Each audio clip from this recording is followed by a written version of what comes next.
तेज बारिश हो रही है। उसी बारिश में एक औरत बदहवास सी दौड़ती चली आ रही है।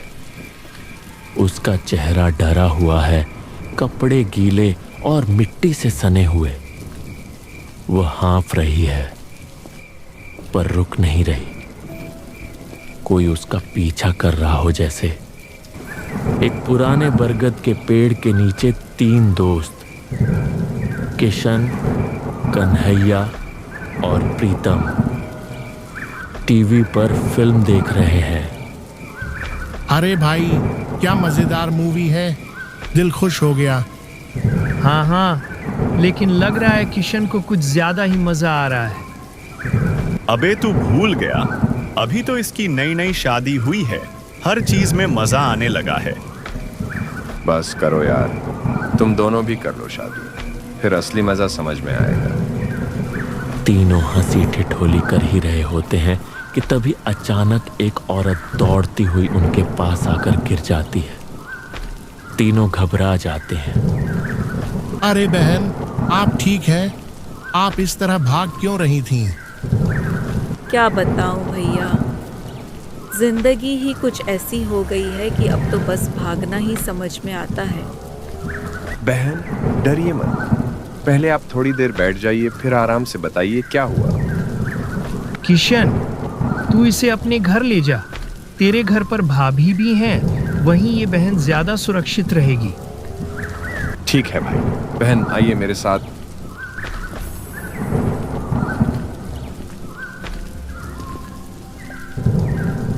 किशन का छोटा सा घर और अंदर चारपाई पर किशन की पत्नी रीमा, भगवती बैठी है। अरे भगवती, देखो कौन आया है। ये कौन है किशन? इतनी रात को और इतनी भीगी हुई। मुझे कुछ नहीं पता, बस रास्ते में मिली। कन्हैया और प्रीतम ने कहा इसे घर ले आऊं, तेरे रहते ये यहां सुरक्षित रहेगी। ठीक किया। बहन आइए। बाहर तेज बारिश की आवाज गूंज रही है। अंदर दिए की मध्यम रोशनी में तीनों बैठे हैं, किशन, रीमा और वह भीगी हुई थकी टूटी सी लड़की राधिका। उसका चेहरा डरा हुआ, आंखें डबडबाई हुई। कमरे में एक गहरी चुप्पी है। बहन, क्या हुआ है आपको? आपका नाम क्या है? राधिका धीरे से आंखें पोंछते हुए। मेरा नाम राधिका है, कुछ महीने पहले मेरी शादी हुई थी। राधिका चुप हो जाती है, उसकी आवाज कांपती है और वह आगे कुछ कह नहीं पाती। राधिका, कोई बात नहीं, जब मन करे तब बताना। अभी आप सुरक्षित हैं, बस आराम करिए। रात का समय, घर के एक कोने में राधिका चुपचाप बैठी है। आंखों से आंसू थमने का नाम नहीं ले रहे। किशन और रीमा उसे चिंतित नजरों से देख रहे हैं। रीमा धीरे से पास आकर, राधिका, खाना ले आई हूँ, चलो बहन थोड़ा खा लो। राधिका कुछ नहीं बोलती, बस कोने में मुंह झुकाए बैठी रहती है। उसके आंसू चुपचाप उसके गालों पर गिरते जाते हैं। पता नहीं बहन के साथ क्या हुआ है, बहुत टूटी हुई लग रही है। रीमा और किशन दोनों उसके पास जाकर बैठ जाते हैं। रीमा उसका हाथ पकड़ती है। राधिका, मैं भी तुम्हारी बहन जैसी हूँ, रो मत। जो भी हुआ बताओ ना बहन, दिल हल्का होगा। राधिका कांपती आवाज में बोलती है, माए, मेरी शादी 2 महीने पहले ही हुई थी। सब कुछ अच्छा लग रहा था। मेरे घर वालों ने बड़ी खुशी से विदा किया था मुझे। शादी के कुछ दिन बहुत अच्छे गुजरे, हम दोनों खुश थे। लेकिन फिर एक दिन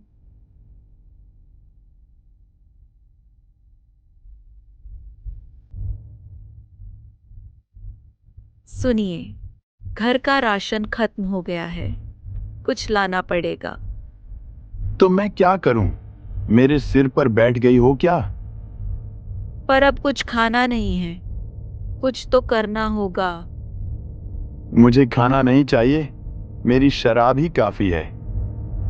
आप हर दिन नशे में रहते हैं, घर के पैसे भी खत्म हो गए हैं, शादी में मिले पैसे भी मैंने जरूरत की चीजों में लगा दिए। अब आपको काम पर जाना पड़ेगा।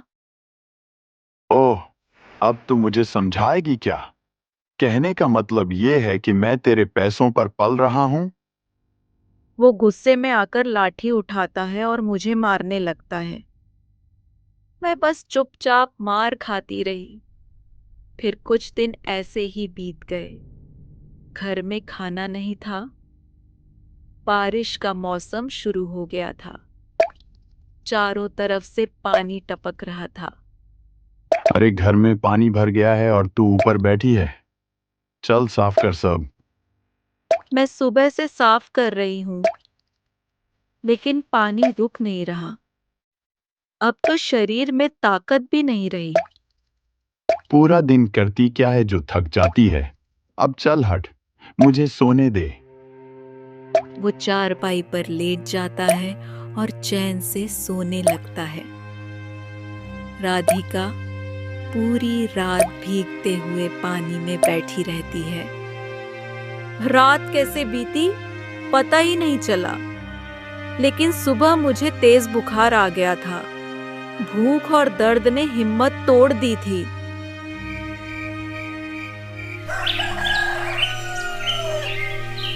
उठिए, मुझे बहुत तेज बुखार है। कुछ दवा ला दीजिए, थोड़ा खाना भी। सुबह सुबह मनहूस चेहरा लेकर आ गई। दवा कुछ नहीं है, पैसे नहीं है मेरे पास। जा अपने मायके से ले आ। आप 20 घंटे शराब की बोतल लिए रहते हो, वो पैसे कहाँ से आते हैं? अगर पैसे नहीं हैं, तो शराब कहाँ से आ रही है? अब तू बहुत बोलने लगी है। चल, अब देख मैं तेरा क्या करता हूँ। मारोगे? बस यही आता है ना आपको? कुछ और आता भी है क्या? तेरी जुबान बहुत चलती है। वो दौड़कर किचन से चाकू उठा लाता है। उस वक्त मुझे समझ आ गया था, अब अगर यहाँ रही तो बचूंगी नहीं। मैंने अपनी आखिरी ताकत लगाई और भाग निकली। अपने घर भी नहीं जा सकती थी, क्योंकि वहां भी जगह नहीं बची थी मेरे लिए। इसलिए बस भागती रही और यूं आप तक पहुंच गई। बहन, अब तुम अकेली नहीं हो, हम तुम्हारे साथ हैं। रात का समय है। हल्की बूंदाबांदी अब भी जारी है। राधिका अब भी चुप है, लेकिन उसकी आंखों में थोड़ा सुकून है। वह चुपचाप कोने में बैठी है। किशन और रीमा दोनों उसकी तरफ देख रहे हैं। चलो बहन, रात बहुत हो गई है, थोड़ा खा लो। भाई, आप लोग भी तो बैठिए ना, मैं अकेली कैसे खाऊं? रीमा, खाना लगा दो। चलो सब साथ बैठकर खाते हैं।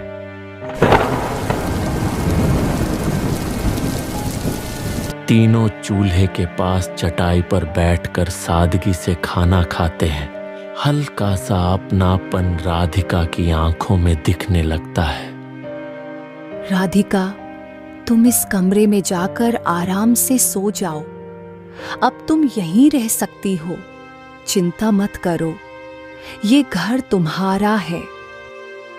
आपका बहुत बहुत धन्यवाद। मुझे आज पहली बार किसी घर में अपनापन महसूस हुआ है। रात ढलती है, घर में सब सो जाते हैं। बाहर झिंगुरों की आवाज और बारिश की टप टप सुनाई देती है, पर अब राधिका की सांसें थोड़ी शांत है।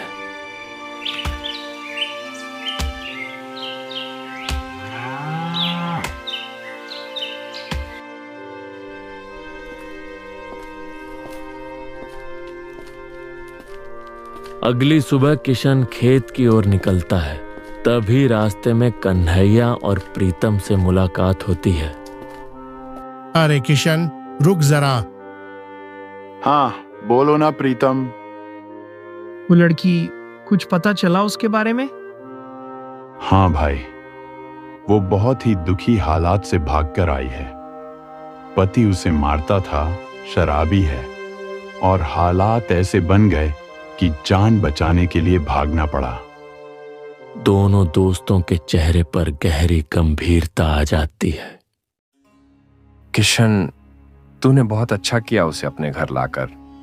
वो लड़की पहले ही बहुत कुछ झेल चुकी है, अब हम सबको उसका साथ देना होगा। सही कहा। देख, ऊपर वाले ने हमें बहुत कुछ दिया है, अब ये हमारी बहन जैसी है। जो भी जरूरत होगी हम तेरे साथ हैं। इतना तो ऊपर वाले ने दिया है कि एक बहन को 2 वक्त का खाना तो खिला सकूं। चलो अब खेत की ओर चलते हैं।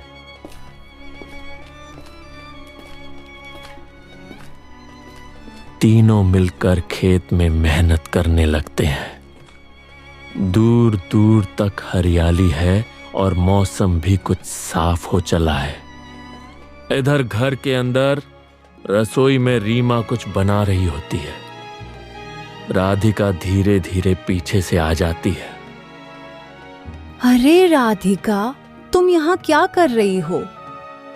बस दीदी, सोचा थोड़ा हाथ बटा दूं। बताइए क्या बनाना है? अरे बहन, तुम मेहमान हो, काम करने नहीं आई हो। थोड़ा आराम करो, मैं बना लूंगी सब। दीदी, अब तो घर जैसा लगने लगा है, मेहमान नहीं, एक बेटी समझिए।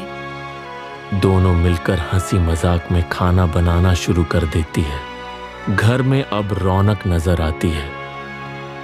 किशन थका हुआ लौटता है, पर चेहरे पर संतोष लिए है। अरे रीमा, आज दूसरे खेत में गया था। इतनी अच्छी सब्जियां उगी हैं कि दिल खुश हो गया। तो फिर तोड़ लाओ ना, बेचनी तो है ही। तोड़ तो लाऊं, पर बेचेगा कौन? तुम घर संभालो या सब्जी बेचो। तभी राधिका आवाज देती है। भैया, मैं तो हूं ना, मैं चली जाऊंगी बेचने।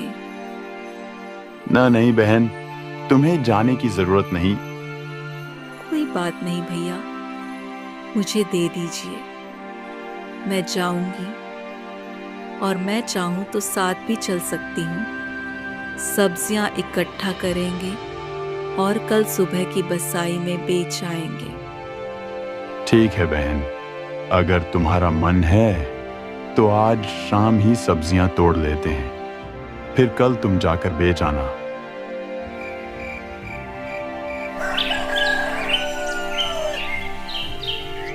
राधिका अब हर सुबह सब्जियों का ठेला लगाती है। ऐसे 6 महीना बीत गए और एक दिन राधिका दुकान सजा रही होती है। ठंडी हवा चल रही होती है, सूरज हल्का हल्का चमक रहा है। तभी सामने से सुरेश आता है, पर अब वो वही सुरेश नहीं। कंधे झुके हुए, आंखों में पश्चाताप। राधिका, मैं जानता हूं मैं माफी के लायक नहीं, लेकिन तुमने जो हिम्मत दिखाई उसने मुझे बदल दिया।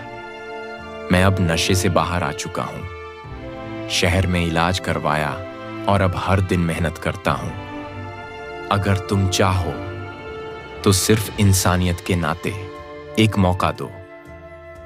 मैंने तुम्हें कभी नीचा दिखाने का सपना नहीं देखा था सुरेश। मैंने बस खुद को संभालना सीखा। तुम बदल गए हो, ये देख रही हूं, पर दोबारा उसी रिश्ते में लौटने के लिए मुझे वक्त चाहिए और सबूत। कुछ हफ्ते बीतते हैं।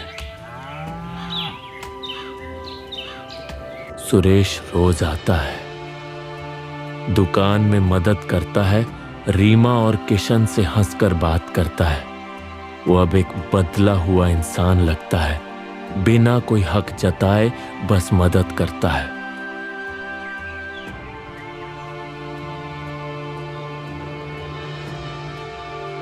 रीमा, किशन और राधिका बैठकर खाना खा रहे होते हैं।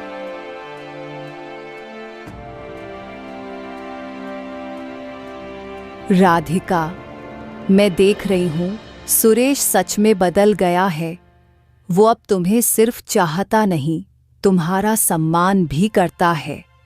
अगर तुम्हारा मन कहे तो दोबारा एक घर बसा लो। हाँ बहन, अब वो आदमी वो नहीं रहा जो तुम्हें छोड़ गया था। अब वो तुम्हारे साथ चलना चाहता है, पीछे नहीं छोड़ना। मैं भी सोच रही थी, शायद अब वक्त आ गया है। मैं सिर्फ उसे परख रही थी और अब लगता है वो सच में बदल गया है। मैं सुबह उससे बात करूंगी।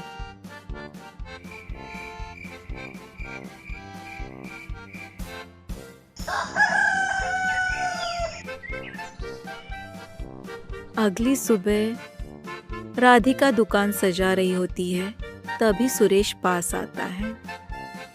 राधिका, क्या तुमने सोच लिया है? क्या तुम मेरे साथ चलोगी? सोच लिया है सुरेश, अब मैं तैयार हूँ, पर एक शर्त पर। क्या? इस बार हमारा रिश्ता बराबरी का होगा। सम्मान, भरोसा और साथ, इन 3 चीजों से हम अपना घर फिर से बनाएंगे। मुझे मंजूर है, बस तुम साथ चलो, बाकी सब मैं ठीक कर लूंगा। राधिका और सुरेश अब एक साधारण लेकिन सच्चे रिश्ते में लौट चुके हैं। हर सुबह दोनों साथ काम करते हैं, कभी दुकान पर, कभी खेतों में। रीमा और किशन दूर से ये सब देखकर मुस्कुराते हैं। जिंदगी में हर इंसान को दूसरा मौका नहीं मिलता, लेकिन जो सच्चे मन से खुद को बदलने की हिम्मत करता है वो कभी अकेला नहीं रहता।